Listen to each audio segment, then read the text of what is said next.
पाकिस्तान को दुनिया का सबसे बड़ा स्मगलर डिक्लेयर कर दिया है ट्रंप ने। सुने फिर डिटेल बताता हूँ।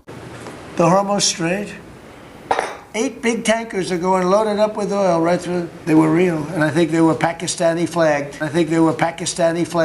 I said, well, I guess we're dealing with the right people. He then apologized for something they said, and they said, we're going to send 2 more boats. Trump के कहने का मतलब है कि हमने ईरानियों से कहा कि हमें कैसे पता कि तुम्हारा ईरान पे कंट्रोल है जिनसे हम बातचीत कर रहे हैं।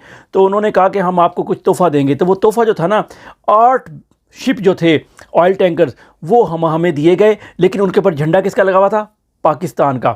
लेकिन फिर इन्होंने कोई ऐसी बात की जिससे मैं ज़रा नाराज़ हो गया, तो इन्होंने मुझे 2 और टैंकर भेजे। तो टोटल 10 टैंकर जो है ना, वो अब तक ईरान हमें तोहफे के तौर पे दे चुका है, और 8 दिन में वो हमारे पास पहुंच गए। अब हम सबको पता है कि झूठ बोल रहा है।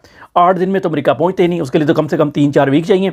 लेकिन चलो किसी जजीरे पर पहुँचा दिए होंगे। और अगर इस बात को सच मान लेते हैं कि पाकिस्तान स्मगलिंग कर रहा है ऑयल की स्टेट ऑफ हुर्मुज़ के अंदर से, तो इसमें 2-3 पॉइंट हैं। एक पॉइंट तो यह है कि पाकिस्तान के पास पैसे नहीं हैं, तो पाकिस्तान दुनिया भर से होता है, ना सिर्फ अमेरिका बल्कि और ममालिक से भी पैसे पकड़ के ऑयल ईरान का खरीद के जो है ना वो आगे बेच रहा हो। और दूसरा पॉइंट यह है कि पाकिस्तान को अपनी आवाम की परवाह नहीं है, उसको अपने उस मुल्क की परवाह है जिसमें उन्होंने रिटायर होकर ज़िंदगी गुजारनी है। और तीसरा ये पॉइंट हो सकता है क्योंकि ईरानियों ने 1 या 2 टैंकर पाकिस्तानियों के जाने दिए हैं, तो ईरानियों के जहन में डाला जाए झूठ बोल के कि पाकिस्तान जो है ना वो टैंकर हमें दे रहा है, तुमसे ले लेके आगे हमें सप्लाई कर रहा है।